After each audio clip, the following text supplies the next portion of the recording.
Thank you, everyone. Thank you very much.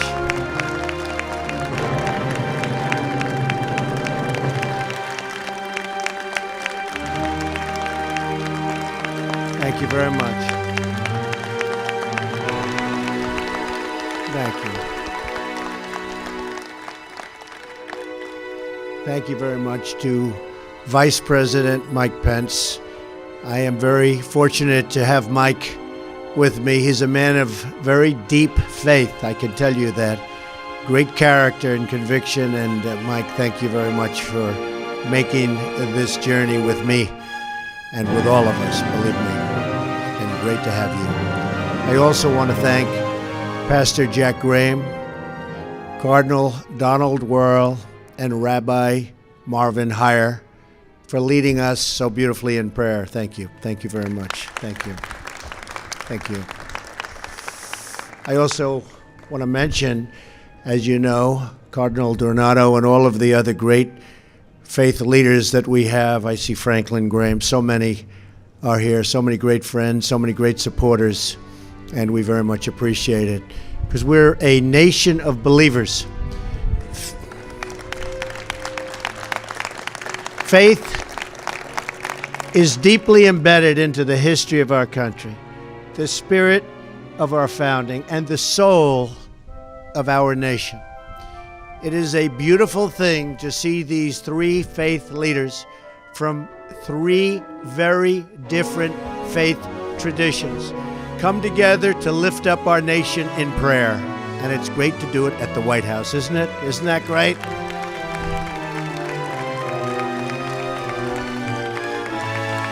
Because not only are we a nation of faith, but we're a nation of tolerance. As we look at the violence around the world, and believe me, it's violent. I get to see it perhaps better than anybody. We realize how truly blessed we are to live in a nation that honors the freedom of worship. Today, my administration is leading by example as we take historic steps to protect religious liberty in the United States of America.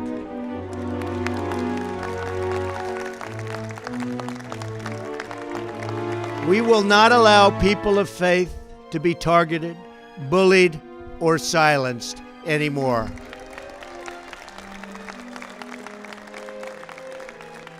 And we will never, ever stand for religious discrimination. Never, ever. Tolerance is the cornerstone of peace, and that is why I am proud to make a major and historic announcement this morning and to share with you that my first foreign trip as President of the United States will be to Saudi Arabia, then Israel, and then to a place that my cardinals love very much, Rome.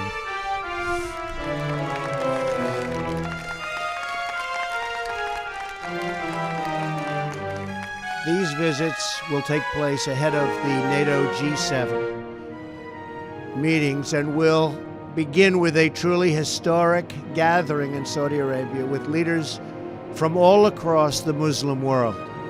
Saudi Arabia is the custodian of the two holiest sites in Islam, and it is there that we will begin to construct a new foundation of cooperation and support with our Muslim allies to combat extremism, terrorism, and violence, and to embrace a more just and hopeful future for young Muslims in their countries.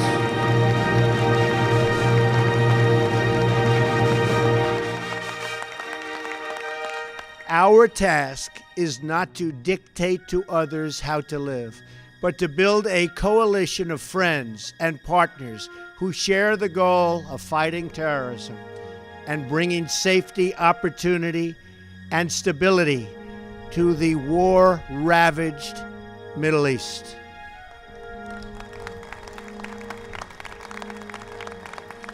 We all pray that we can make a difference. We pray for peace. Just over 150 years ago, President Lincoln called for a national day of prayer today, after he feared that we were becoming a nation too proud to pray to the God that made us.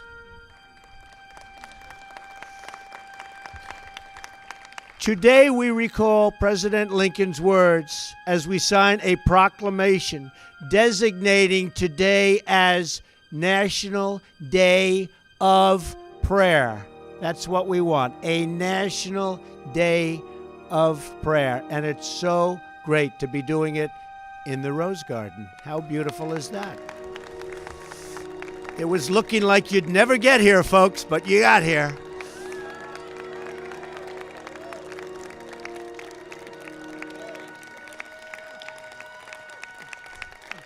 Thank you. Thank you.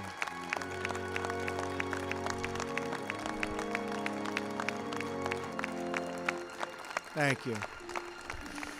Thank you very much. So true. And we remember this eternal truth. Freedom is not a gift from government. Freedom is a gift from God. It was Thomas Jefferson who said, "The God who gave us life gave us liberty." Our founding fathers believed that religious liberty was so fundamental that they enshrined it in the very First Amendment of our great and beloved Constitution. Yet for too long, the federal government has used the power of the state as a weapon against people of faith, bullying and even punishing Americans for following their religious beliefs. That's been happening. That is why I am signing today an executive order to defend the freedom of religion and speech in America, the freedoms that we've wanted, the freedoms that you fought for so long, and we are doing it in just a little while right over here.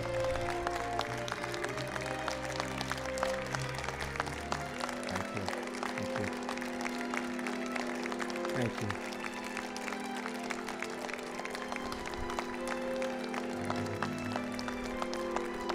Thank you all. Thank you.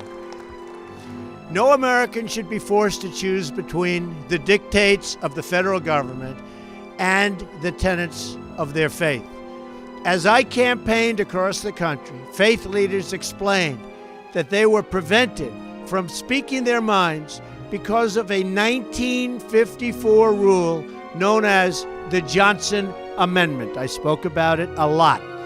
Under this rule, if a pastor, priest, or imam speaks about issues of public or political importance, they are threatened with the loss of their tax-exempt status, a crippling financial punishment.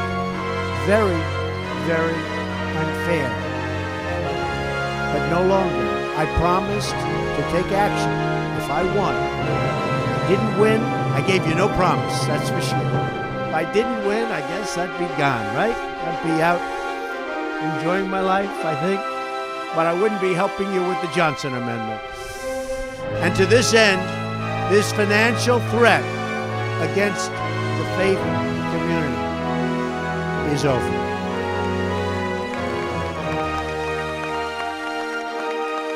In just a few moments, I will be signing an executive order to follow through on that pledge and to prevent the Johnson Amendment from interfering with your First Amendment rights. And you're the people I want to listen to. Other people are allowed to tell me and everybody what to do. I want to hear it from you, and so do a lot of other people. So you're now in a position where you can say what you want to say. And I know you'll only say good, and you'll say what's in your heart. And that's what we want from you. You are great, great people. You are great, great people. Thank you. Thank you. This executive order directs the IRS not to unfairly target churches and religious organizations for political speech. No one should be censoring sermons or targeting pastors.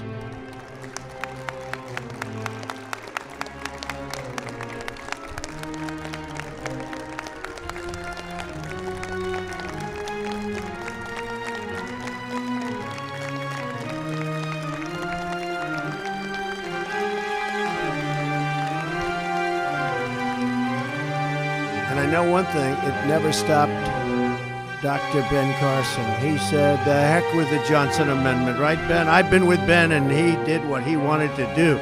But not everybody's going to do that, Ben. You know that, right? In America, we do not fear people speaking freely from the pulpit. We embrace it. America has a rich tradition of social change beginning in our pews and our pulpits. Perhaps there is no greater example than the historic role of the African American church as the agent for social progress, spurring our nation to greater justice and equality. We must never infringe on the noble tradition of change from the church and progress from the pew.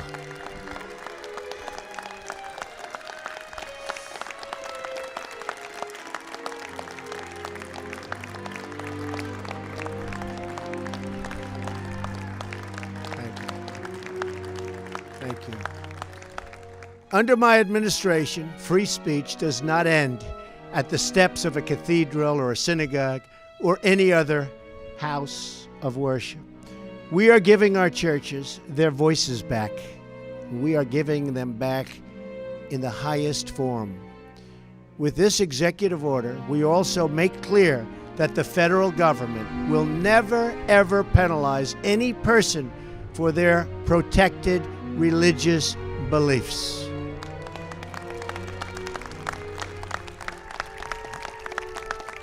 That is why I am today directing the Department of Justice to develop new rules to ensure these religious protections are afforded to all Americans. There are more than 50 religious Americans and groups sued the previous, and you've seen that, 50 sued the previous administration for violating their religious freedom. The abuses were widespread. The abuses were all over. As just one example, people were forbidden from giving or receiving religious items at a military hospital where our brave service members were being treated, and when they wanted those religious items. These were great, great people. These are great soldiers. They wanted those items. They were precluded from getting them. And we know all too well the attacks against the little sisters of the poor.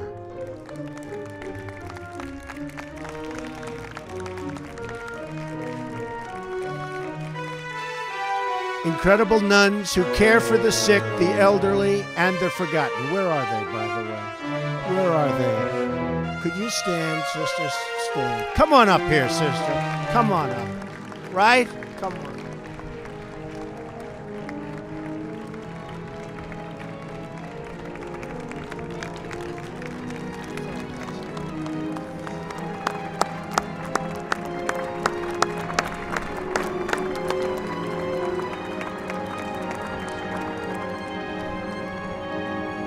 Congratulations, they sort of just won a lawsuit. That was pretty good.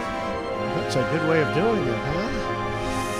Well, I want you to know that your long ordeal will soon be over. It's been a long, hard ordeal. We've all been watching. Some of you have been very much involved. A lot of us have been watching the news for years. For 5 years. You had good lawyers? Where are your lawyers? Stand up. Come on, stand up. Good job. Do you mind if I use your lawyers for that? I could use some good lawyers too. Good job. Great job. With this executive order, we are ending the attacks on your religious liberty, and we are proudly reaffirming America's leadership role as a nation that protects religious freedom for everyone. Okay? Great.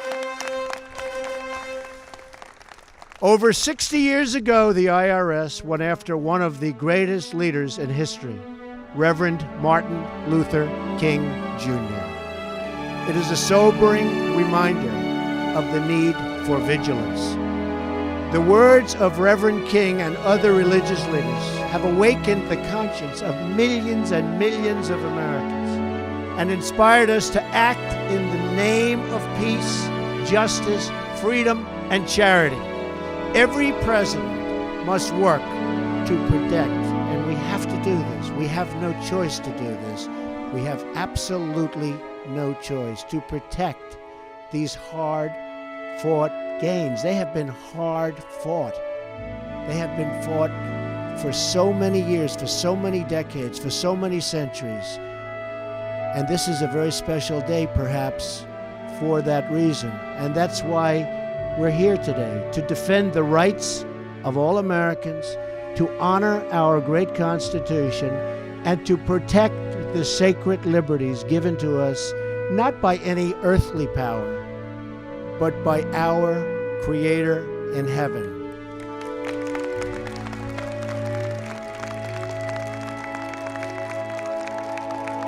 I'd like to thank all of you great religious leaders for being with us today. We have some of our political leaders, you can have them. They know. And today's a very big day. We have a big vote coming up in a little while. And I thought it was very appropriate that it turned out to be you folks, and then I have to deal with those politicians. But they're good. I will tell you, they're good. They work very hard, and hopefully we're going to have a wonderful day and a wonderful vote, and we're going to take care of a lot of people, great people from this country with their health care needs, and we hope to be able to do that, and we have all fought very hard to be able to do that. So I want to say to everybody in attendance and everybody in our country and everybody in the world, God bless you and God bless America. Thank you all very much. Thank you. Thank you.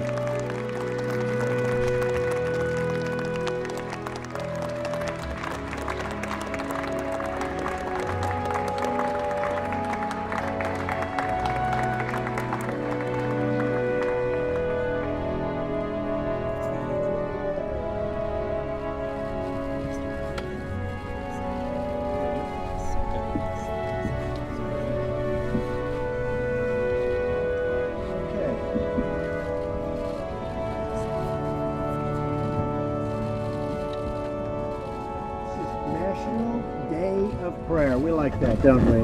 National Day of Prayer. Proclamation.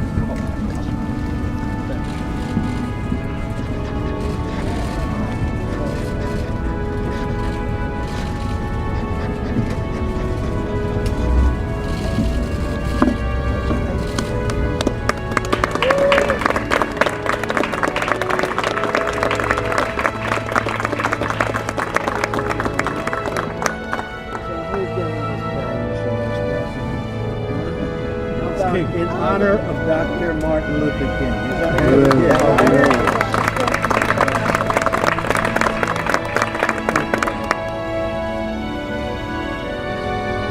This is promoting and the promotion of free speech and religious liberty. That's a big one. That's as big as it gets, right?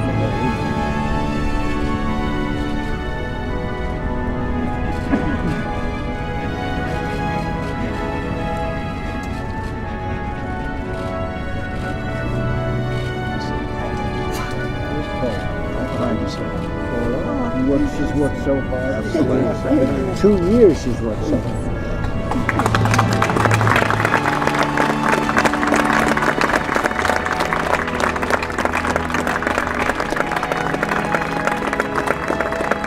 Thank you very much, everybody. Fantastic to have you. We really appreciate it. Very special. These are two very special executive orders, and an honor to have everybody here. And thank you all. So thank you. Thank you.